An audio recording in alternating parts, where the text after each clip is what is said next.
Mesdames et messieurs, bonsoir. Je suis ravi de vous accueillir au Lazaret aux Landines pour cette 9e session des rencontres sciences et humanisme consacrée cette année à une thématique qui est bien d'actualité, je dirais presque hélas, dire non. Dire non, le choix de cette thématique n'a pas été orienté bien sûr par l'actualité, mais par le souci de signifier, surtout aux jeunes générations, que dire non c'est possible non pas pour refuser systématiquement, non pas pour entrer en anarchie ou en contestation systématique, mais pour exprimer une opinion en tant que citoyen, en tant qu'humain. Parce que le système tel que nous le connaissons tous nous laisserait à penser qu'il n'est plus nécessaire, il n'est plus possible de s'opposer à ce même système. Et c'est ce que j'ai voulu tenter de proposer à nos intervenants, qui ont non seulement la compétence, mais la légitimité pour dire, nous expliquer que dire non, c'est parfois nécessaire, c'est parfois possible, ça peut être dangereux, ça peut être compromettant, mais c'est toujours nécessaire parce que c'est véritablement l'expression de l'individu. Et vous savez combien, ici au Lazaret, on est attaché à l'expression de l'individu, même si les progrès scientifiques nous aveuglent, nous rendent tout à fait euphoriques. Il ne faut jamais perdre de vue que l'individu, les individus que nous sommes, comptent avant tout. Donc ce soir, c'est la première soirée qui va être présentée par mon cher cousin Jean-François Landines, qui vous accueille ce soir, et qui va présenter notre premier intervenant, Jean-François Bernardine, que tout le monde connaît, chanteur du groupe Imouvrine et par ailleurs militant pour la non-violence en Corse. Je vais brièvement vous présenter la suite du programme. Vous aurez tous remarqué combien ce programme contient de personnalités de renom et pour une fois, je tiens à souligner malgré tout que si nous avons réussi un si beau programme, c'est en grande partie grâce à mon épouse Isabelle qui a pris l'initiative de contacter des personnalités qui, j'espère, sauront vous captiver. Donc,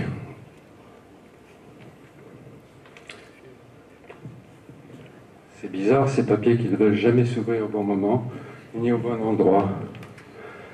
Donc, vous avez tous lu ça, mais je le rappelle brièvement, demain, nous aurons Marc Lachaiseray à 19h qui nous parlera des physiciens qui ont dit non.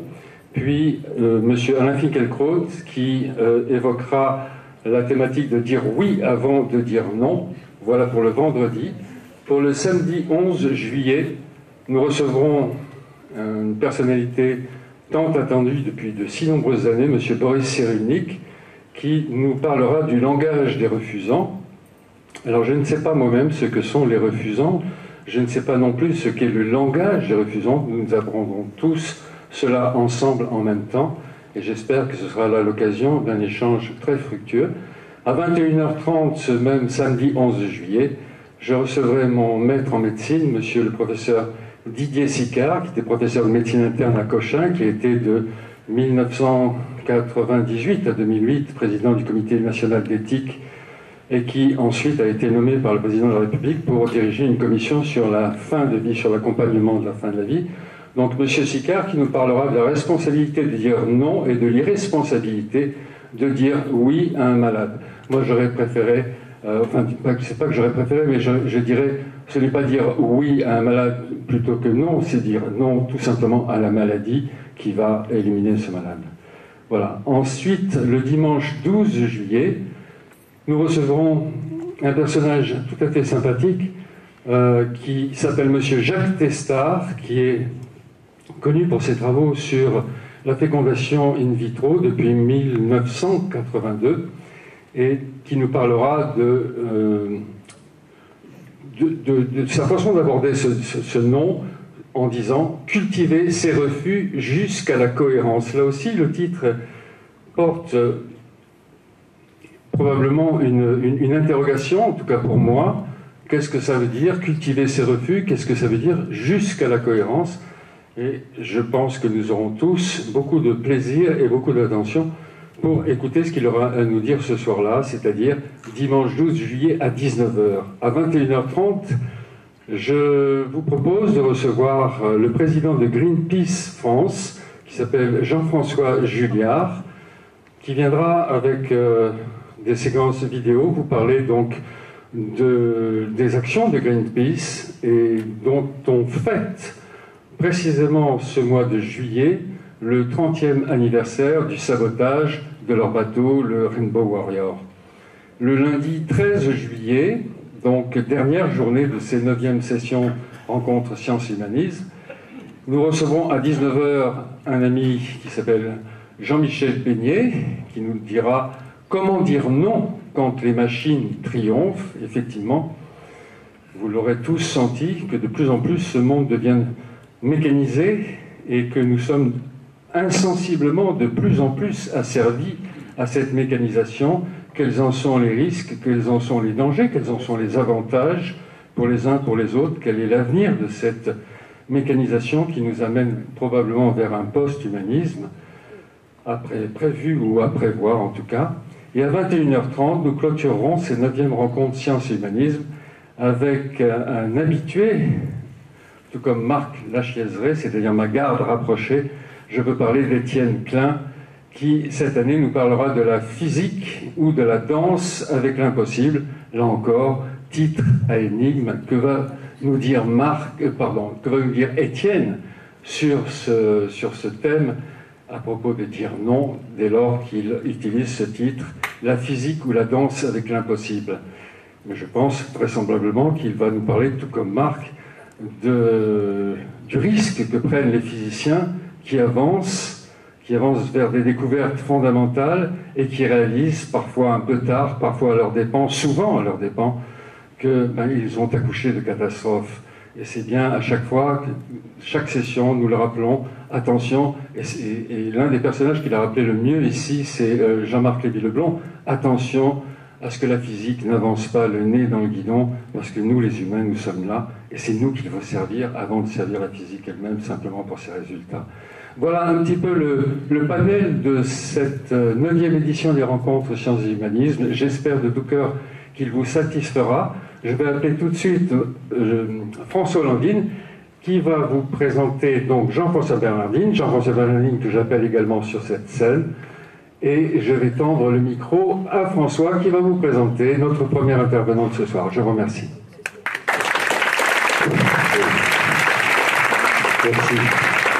Oui, c'est Jean-Noël et Isabelle Ropion qui m'ont demandé de présenter Jean-François Bernardine. Alors, évidemment, on ne présente plus Jean-François Bernardine.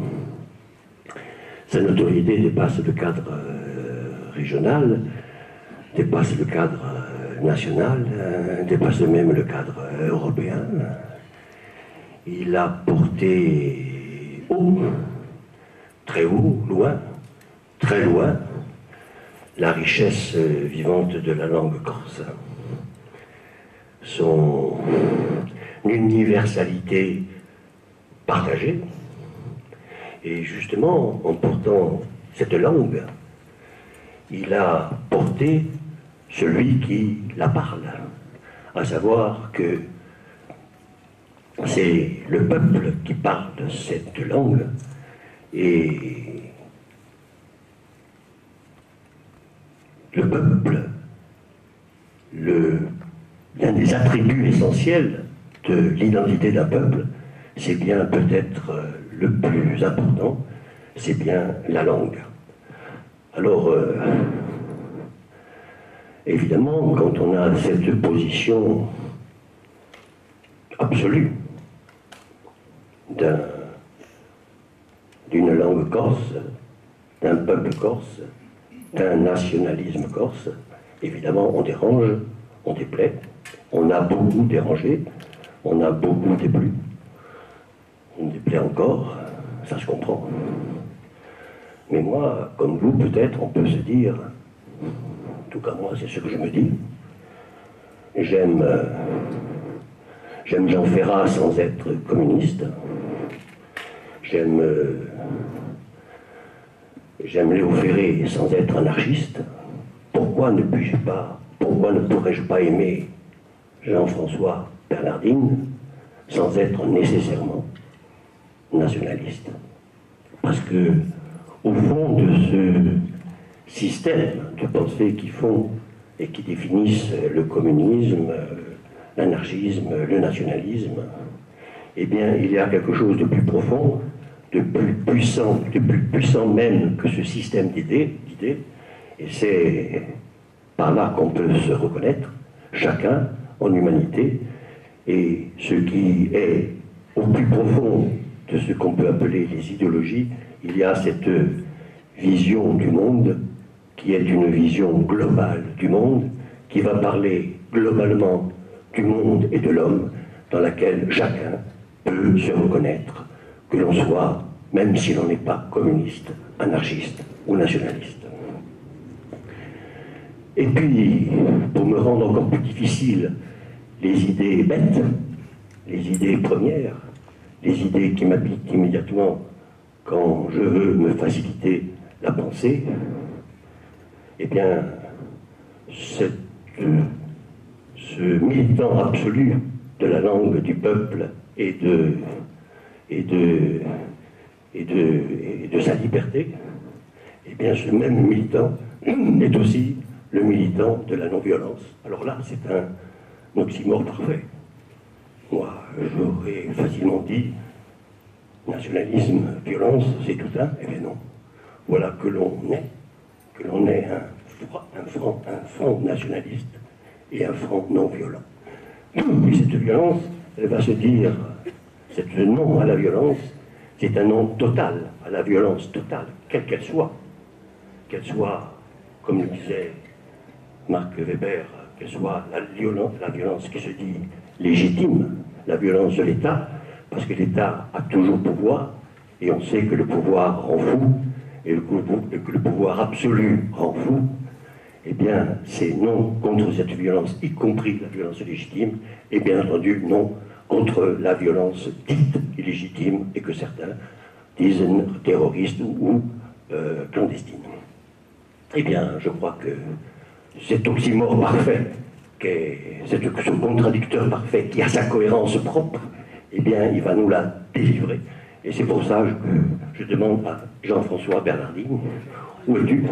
Il est là, il est déjà là. Voilà, à toi.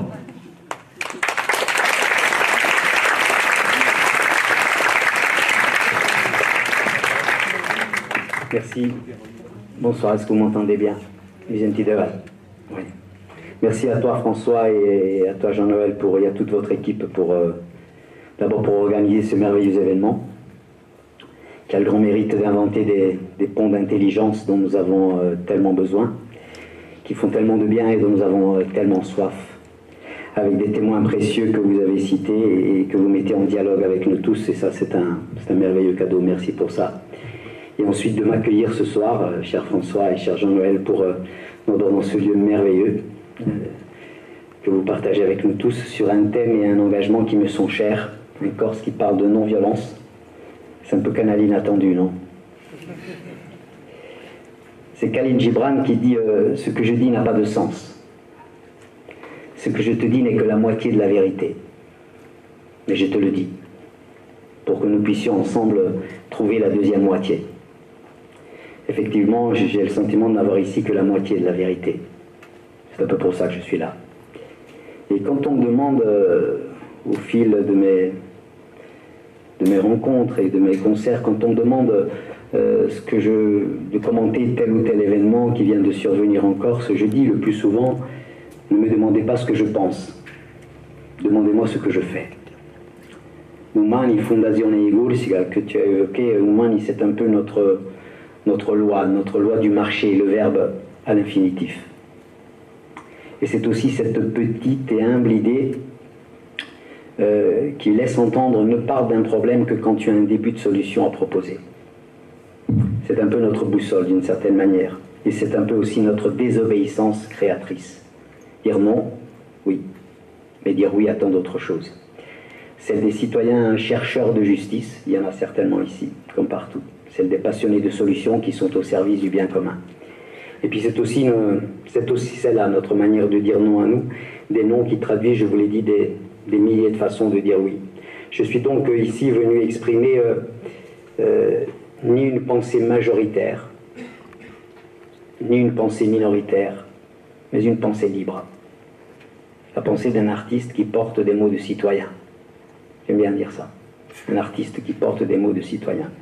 Et surtout une pensée trempée chaque jour dans des actes que nous posons, la langue, le peuple, tu disais tout à l'heure, en tant que serviteur aussi de cette fondation Humani qui nous est chère, qui est d'ailleurs portée aujourd'hui par près de 4000 citoyens européens, dont certainement certaines ou certains d'entre vous, qui sont tous différents, mais qui se disent avant tout une chose: éthiquement, nous pouvons travailler ensemble.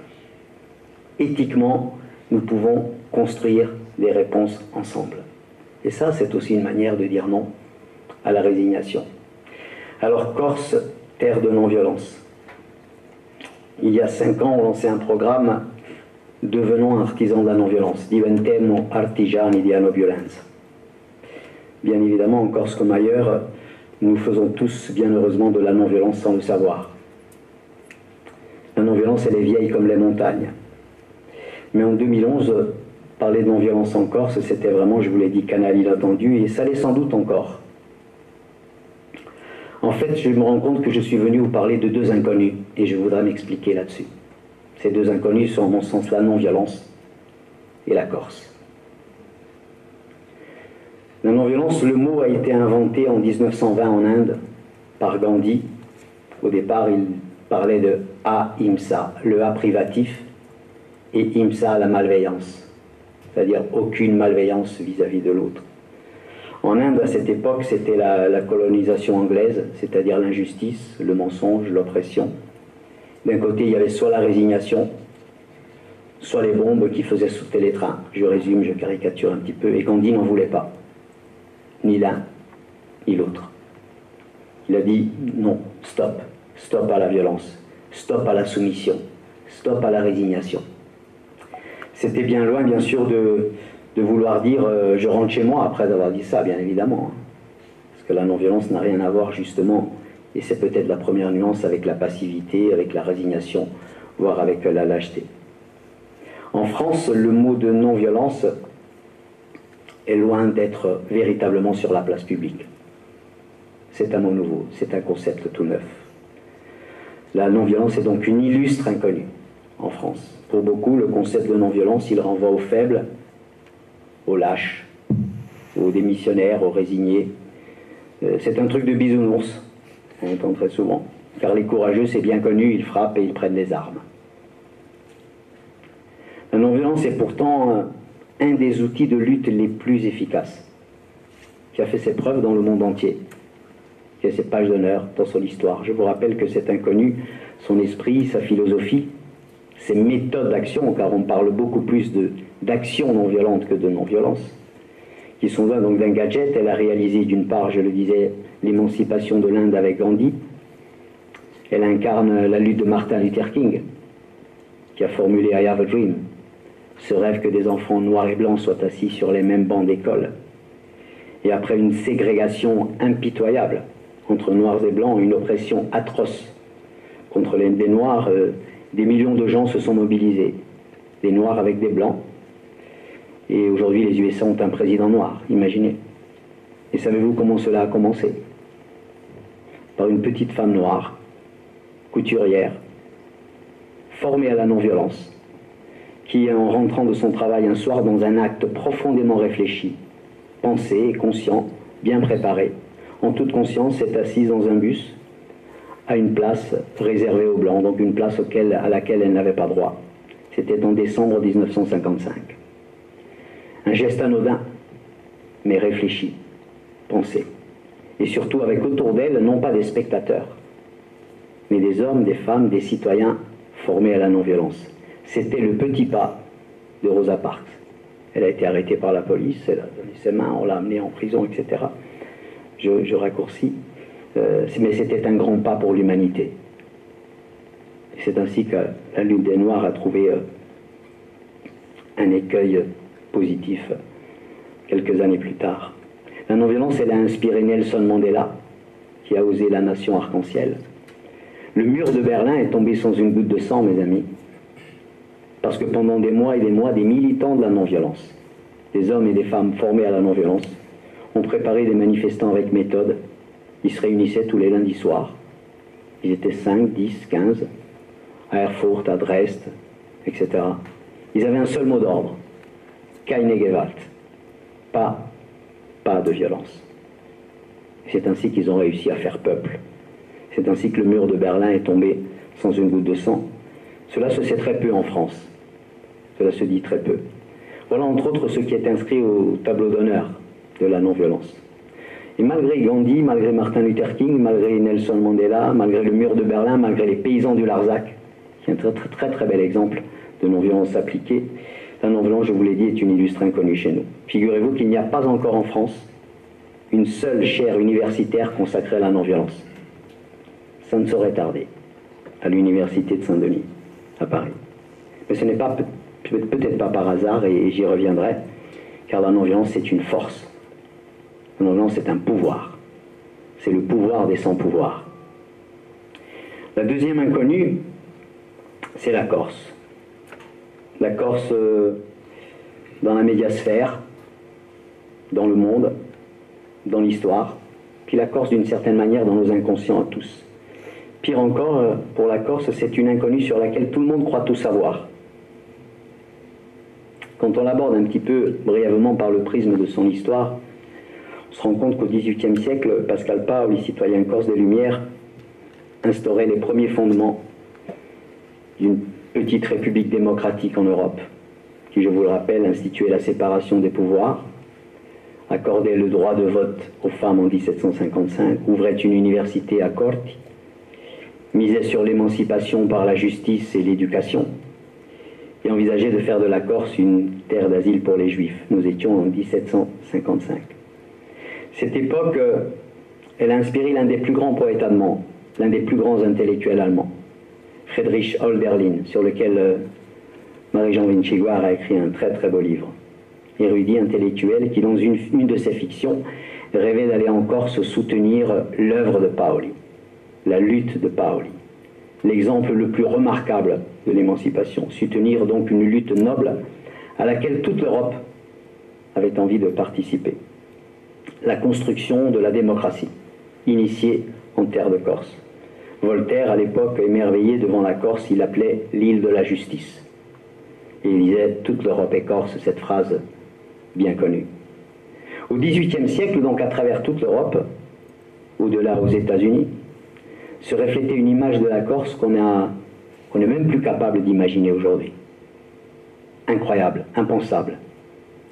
Tous les jeunes Européens, les plus éveillés, les plus nobles, les plus attentifs, rêvait d'aller en Corse soutenir cette première expérience d'une démocratie moderne.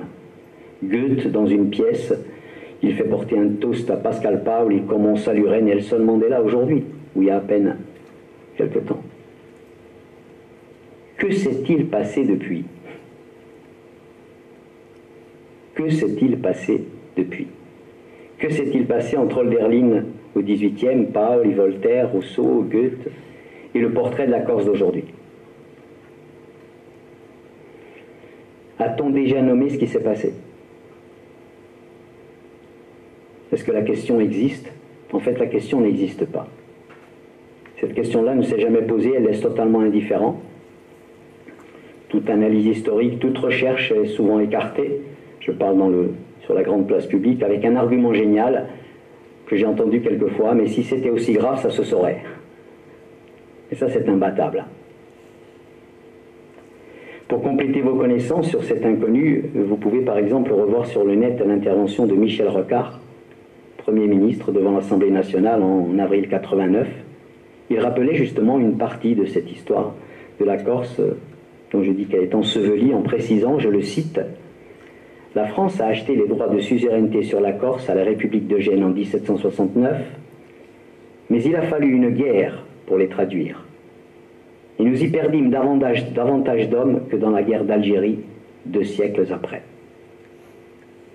Cette page d'histoire n'étant nommée nulle part, en tout cas ensevelie sous le poids des événements, des faits divers, des violences de toutes sortes, de la criminalité, des clichés, des préjugés, c'est comme si cette part de l'histoire de la Corse avait sombré.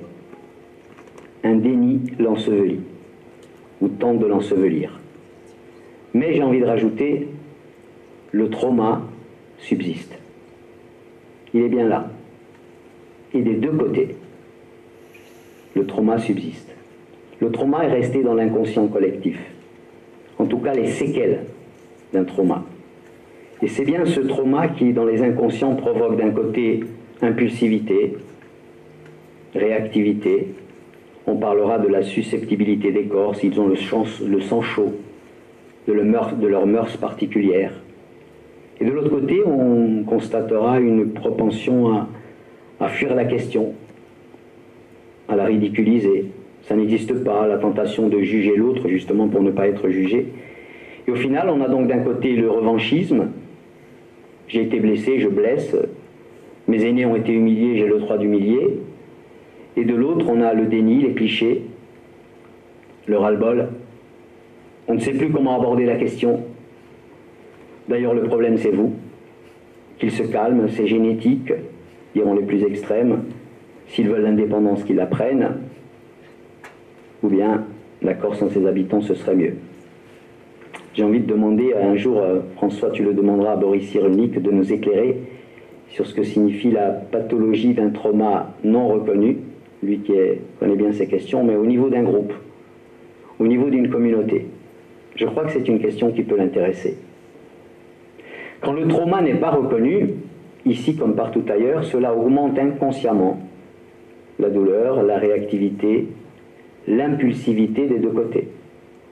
Aujourd'hui, prenons acte véritablement, en observant bien la vie de notre société, que c'est comme un peu si la moindre petite goutte d'eau ferait déborder le vase. Ça explose au moindre déclencheur. Un arbitre qui ne siffle pas un penalty, un racisme anti-corse, ou bien un article négatif, ou bien une blague d'humoriste. Et ça déclenche un truc incroyable. J'ai donc dû apprendre à dire non à ce sac de clichés et à une forme de mensonge par omission sur la Corse. Une forme de mensonge par omission sur la Corse, comme il y en a sur tant d'autres réalités du monde. À dire non donc à ces doutes-là, dire non à cet autoportrait aussi. Et c'est encore plus douloureux d'apprendre à dire non à cet autoportrait qui nous fait justement douter de nos propres valeurs. Je veux parler justement de notre auto-image. C'est nous. Nous sommes peut-être tels qu'on le dit. Nous éduquons mal nos enfants. Nous avons trop d'armes. Comment vous, les Corses, vous osez parler de non-violence? Comment nous, les Corses, nous osons parler de non-violence? Finalement, on ne peut rien faire. C'est une sorte d'auto-culpabilisation qui grandit, et cela n'est pas sans conséquence, mes amis. Ainsi, quand je dis avoir entendu des centaines de fois dans mon village, durant mon enfance, « Meglio amore che tumba » mieux vaut mourir que tuer. Cette phrase, je l'ai entendue des centaines de fois dans mon enfance, dans mon adolescence. Ce qui veut dire donc que la vie est sacrée. Je préfère mourir plutôt que sacrifier la vie de l'autre.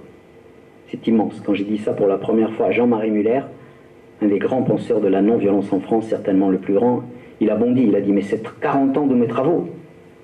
C'est 40 ans de ma réflexion sur la non-violence. Et tu me dis que dans la langue parlée chez toi et dans la langue populaire, ça existe. » Quand je dis par exemple que dans mon village, on ne m'a jamais offert une arme, ni dans ma famille, ni à l'extérieur de ma famille, et je ne suis pas le seul. Quand je dis que je n'ai jamais vu deux adultes se battre de toute mon adolescence, cela ne rentre pas dans le construit habituel sur la Corse. Et quand je dis des réalités comme celle-ci, ça étonne. Quand dans une émission ou dans une interview, il m'arrive quelquefois d'avancer ce genre de fait assez irréfutable, positif, qui contrarie un petit peu la pensée unique sur la Corse. Cela est souvent perçu, parfois en tout cas, comme un trouble à l'ordre public, d'une certaine manière. Et j'ai toujours été intrigué et surpris, justement, interpellé par la véhémence suscitée chez mon interlocuteur. J'avais le sentiment de lui voler une part de vérité, quoi. De le scandaliser avec quelques données qui sont pourtant bien réelles, mais qui sont trop positives sur la Corse. Comme si en face on me disait, je ne veux pas me laisser arracher ma Corse, celle dont j'ai tellement besoin. ma Corse à moi, ce seul portrait que je connais d'elle, celle dont j'ai besoin. Et je me suis interrogé véritablement. Ce genre d'émission, personnellement, ça me contrarie 10 jours avant et 1 mois après. Oui, parce que la parole, c'est une responsabilité, mes amis. Et je me suis interrogé, je me suis demandé s'il n'y avait pas derrière cette véhémence, ce refus-là, quelque chose de plus profond. Et en fait, une vraie souffrance. D'où vient toute cette souffrance? Une sorte d'inconscience douloureuse.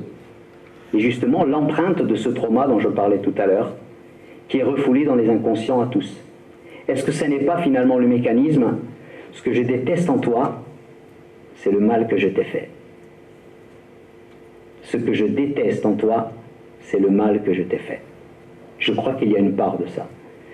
J'entendais récemment, ici en Corse, un procureur de la justice déclarer publiquement, écoutez, la justice en Corse, c'est extrêmement difficile, parce qu'il y a certains éléments qui sont particuliers. Par exemple, il y a autant d'armes en Corse qu'il y en a au Texas. Tout le monde a acquiescé, c'était dans une grande page de journaux, c'était un média audiovisuel, etc. J'ai envie de dire, tout le monde a acquiescé un peu trop facilement à ce genre. Ça rentre bien dans le construit dont je parle tout à l'heure, c'est bien conforme, et je me suis demandé, mais comment on peut dire non à ça? Est-ce que c'est véritablement... J'ai consulté les chiffres officiels qui sont à la disposition de tout citoyen. Je me suis rendu compte qu'au Texas, il y a 96 armes pour 100 habitants. Il y a en Europe 14,6 armes pour 100 habitants. Et qu'il y en a en Corse, à votre avis, 14,5 par habitant. Il y en a en Suisse 47 pour 100 habitants. C'est assez éloquent. Ce n'est pas un propos de café de commerce, c'est un procureur de justice qui dit ça. En fait, on ne se connaît pas. Mais on dira, toi je te connais. Ça c'est la pire des relations. Hein. Toi je te connais. Hein. Des clichés, des stéréotypes. Et au bout de la chaîne, ce que la non-violence appelle les stéréotypes appliqués. Je vais devenir, je risque de devenir de plus en plus tel que tu me définis. Je deviens tel que tu me vois, tel que tu fais mon portrait. Je deviens ce à quoi tu m'as résumé. Et quand dans mon village, je vous le confie aujourd'hui, je vous disais, moi qui n'ai jamais vu une arme dans notre maison ni dans d'autres du village, quand je vois aujourd'hui un fanfaron qui s'y promène avec une arme à la ceinture derrière sa chemise, c'est plus la Corse que je vois, bien évidemment. Ce n'est plus la Corse que je vis. C'est le miroir. C'est la réponse, c'est le stéréotype appliqué. Tel que tu me définis, je deviens. Je crois que ce danger grandit chez nous. Une forme d'identité en creux qui se croit dépositaire de la véritable identité de cette terre. Alors récemment, j'ai réalisé, quand j'entendais récemment un dirigeant de club de football dire « Je n'ai jamais entendu autant d'insultes anti-françaises sur nos stades en Corse et d'insultes anti-corse sur le continent. Ça m'inquiète », disait ce dirigeant de football. Personnellement, je vois là une triste victoire de l'aliénation, de l'enfermement. Les clichés ont un pouvoir dévastateur. Et si on y rajoute des séries comme Mafiosa, il y a le résultat de ce que j'appelle cet immense mensonge par omission sur la Corse, et je ne crois pas qu'il soit inoffensif, si inoffensif qu'on le dit. L'opinion de tous les côtés est lourdement contaminée par cette omission-là. Vous le constatez, en fait, il n'y a pas de grands témoins internationaux, pas de tiers crédibles, la vérité qui sombre, et je le dis avec inquiétude, il faut prendre acte de ce gouffre d'ignorance-là. Car je crois qu'il y a souffrance des deux côtés.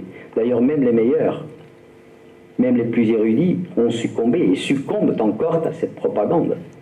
Il y a de brillants intellectuels, corses ou pas, qui au sujet de la Corse sont profondément contaminés, et pour cause. Comment pourrait-il penser autrement? Et cependant, j'ai envie de dire, il y a des milliers de gens à travers toute l'Europe, je le constate dans les salles de concert, qui viennent justement partager, applaudir une autre parole sur la Corse, une autre interrogation, une autre lecture des réalités, celle que justement dont la culture nous donne la chance, la merveilleuse chance, celle dont la non-violence nous donne la chance. Ce soft power dont toutes les cultures, dont tous les territoires, dont tous les peuples du monde ont tellement besoin. Alors pourquoi la Corse a-t-elle, à mon avis, tellement besoin de non-violence? D'abord parce que je crois d'une certaine manière, la non-violence est susceptible de nous libérer de 3 pièges. Le premier se traduit par une question récurrente. Je crois que ça fait 40 ans que nous sommes enfermés dans ce vieux schéma qui est un mur, une frontière qui déchire la Corse. Une vraie ligne Maginot, quoi, qui paralyse le peuple, un vrai couteau d'énergie. La question, tu es pour ou contre la violence? Est-ce qu'ici vous êtes pour ou contre la violence? Vous voyez le piège tendu. Les deux impasses. La peste ou le choléra. Et s'il y avait une troisième voie, justement? Grâce à la non-violence, nous ne sommes plus condamnés, justement, à ce choix binaire. Un choix pauvre.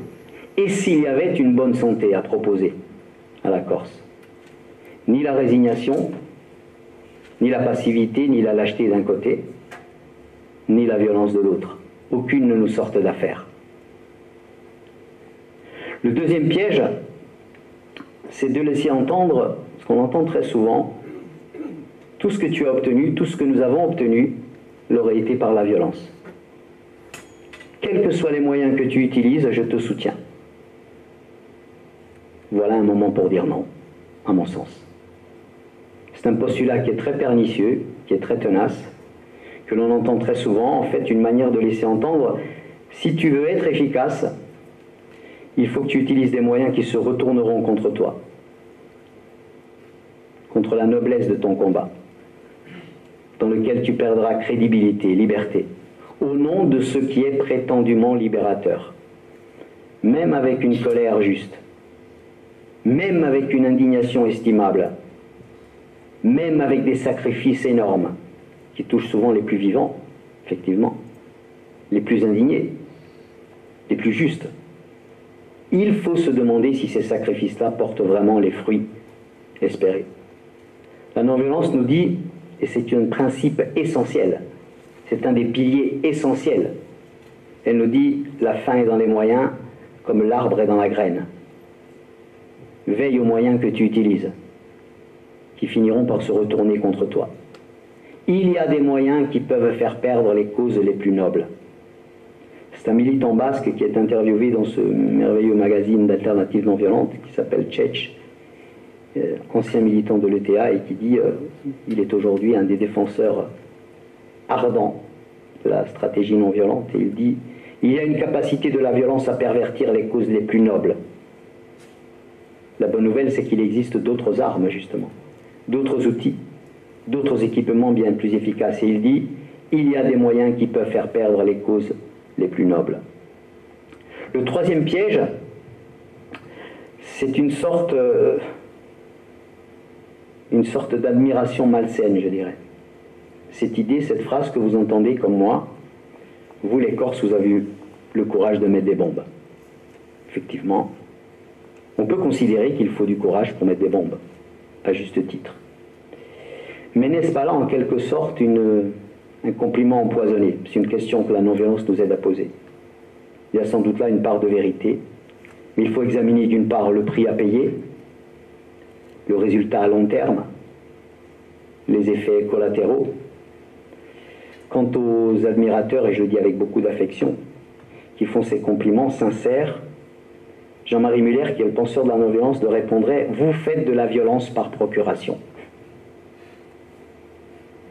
Une manière de dire, je t'encourage à utiliser des moyens qui feront ta perte, qui se retourneront contre toi, qui vont bien mettre à mal tes énergies, qui t'empêchent d'établir et de construire les réponses qui structurent les vraies solutions, en fait, qui t'isolent de l'opinion internationale, mais je suis fasciné par ton autodestruction.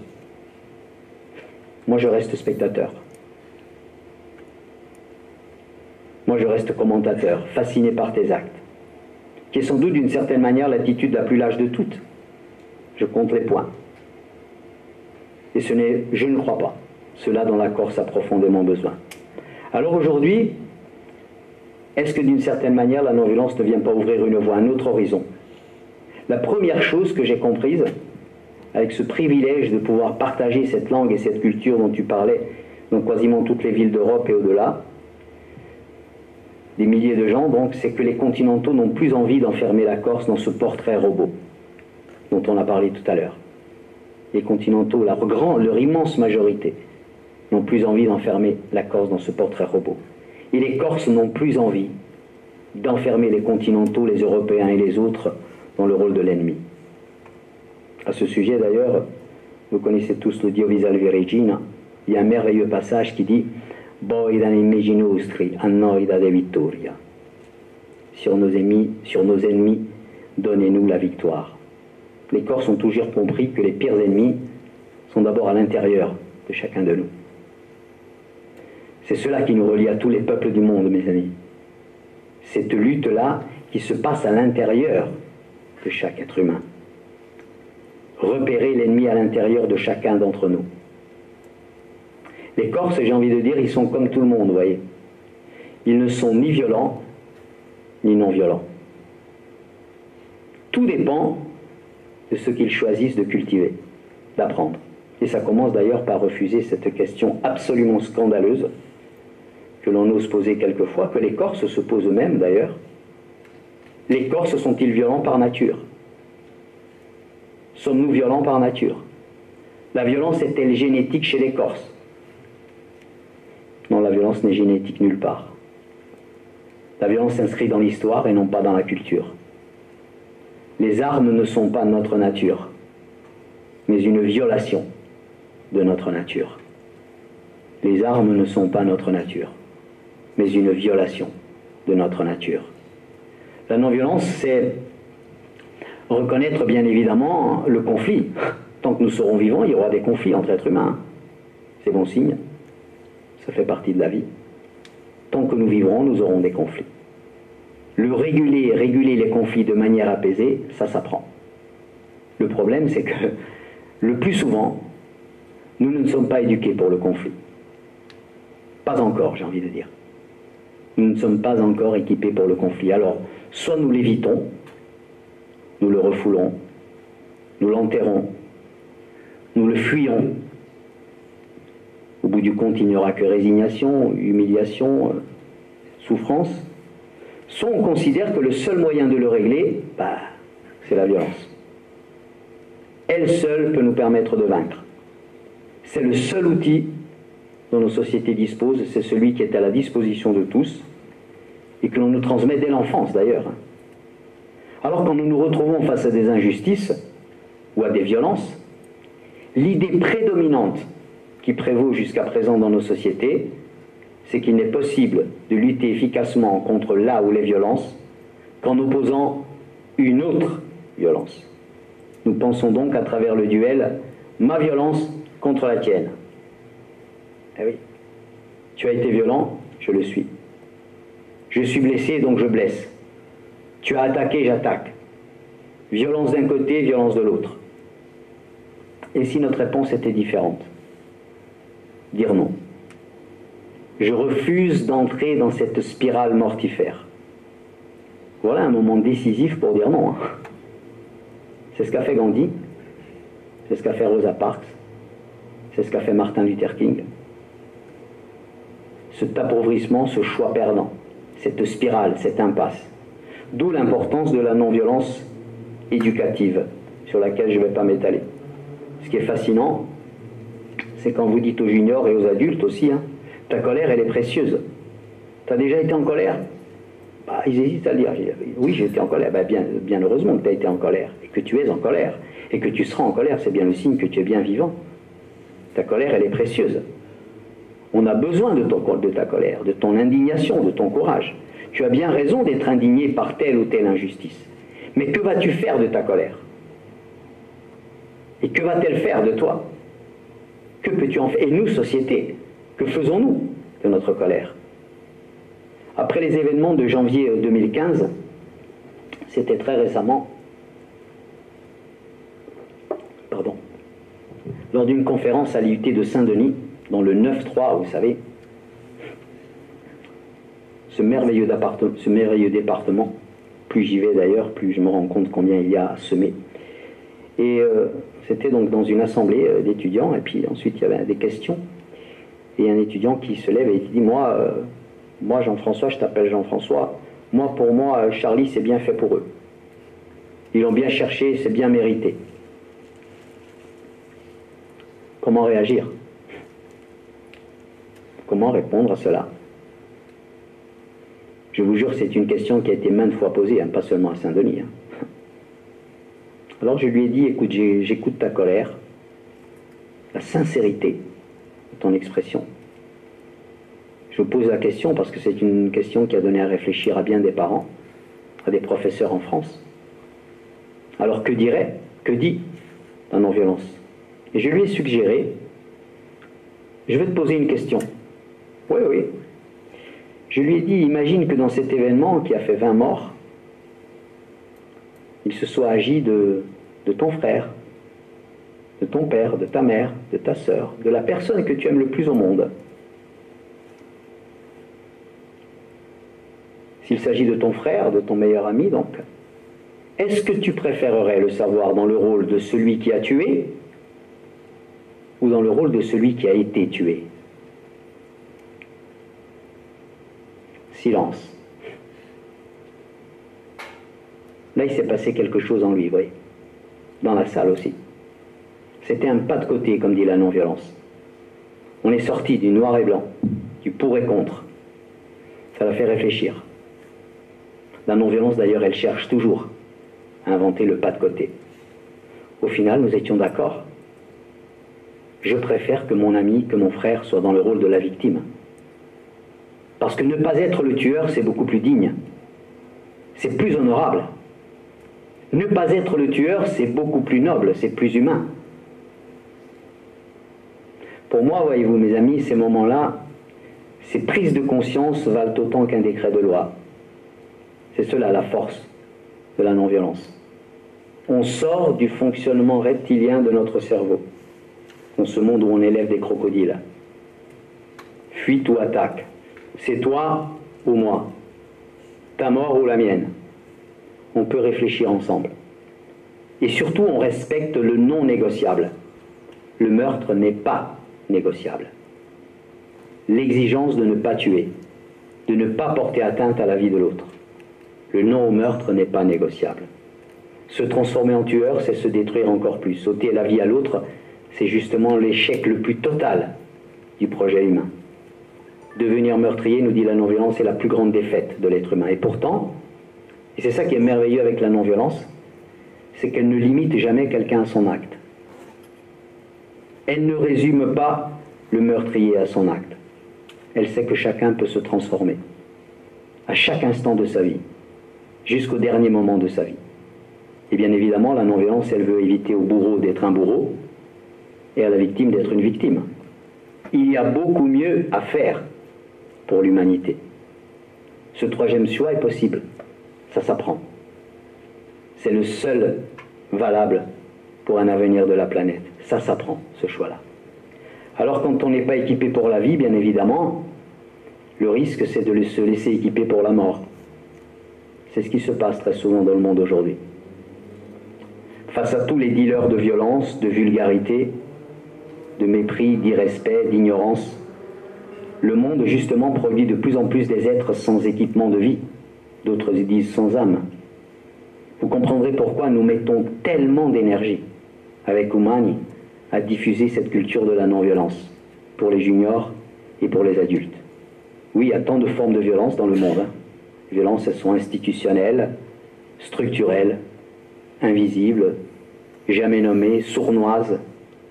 Dire non, justement, apprendre que la non-violence, ce n'est pas renoncer à lutter, mais c'est lutter 100 fois mieux. Gandhi disait « Je préfère la violence à la lâcheté ». Je préfère la violence à la lâcheté.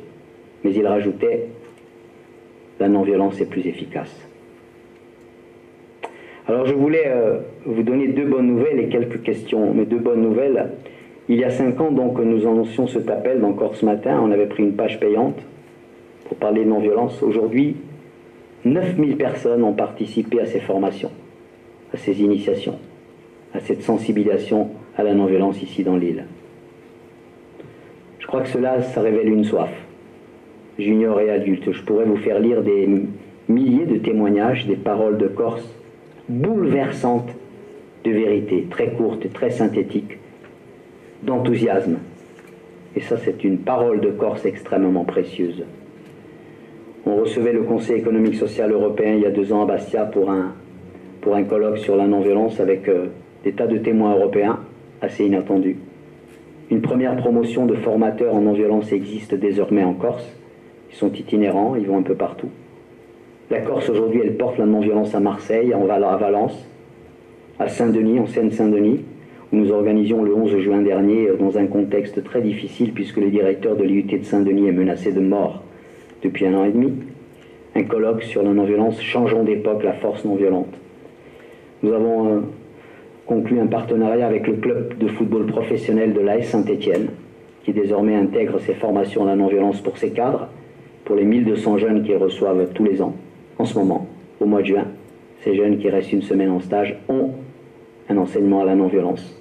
Donc le cancre qui déploie ses ailes d'une certaine manière, et à partir de demain matin à 9 h, débute la 4e université de la non-violence à Borgo, à Bastia, à l'IMF. La Corse est aujourd'hui la région pionnière en France pour le nombre de formations à la non-violence, pour la volonté de cultiver la non-violence.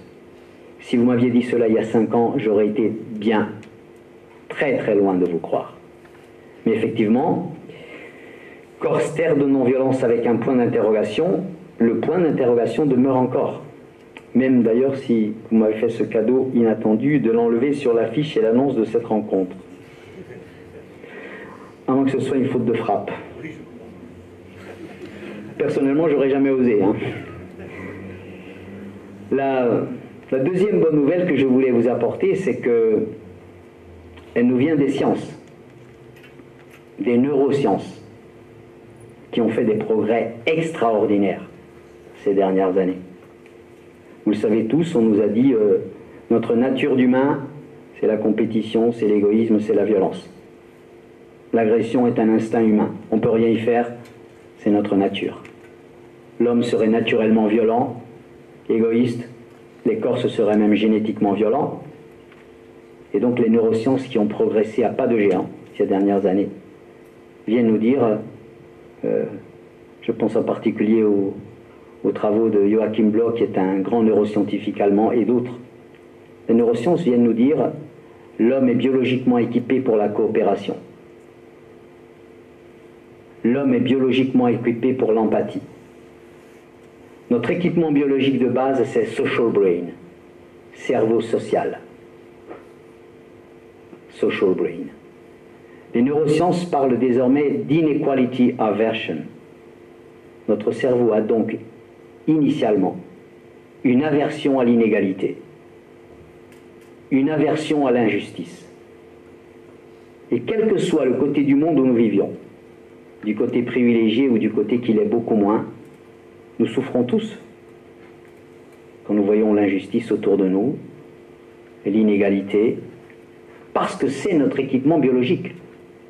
Nous souffrons tous, consciemment ou inconsciemment, quand on voit l'injustice autour de nous. Cela nous prédispose donc à une régulation intelligente, non violente, du vivre ensemble et du conflit. Les neurosciences nous disent, c'est très important, l'exclusion. L'exclusion sociale et culturelle est perçue par le cerveau comme une menace mortelle. Lisez les événements de janvier à ce prisme-là.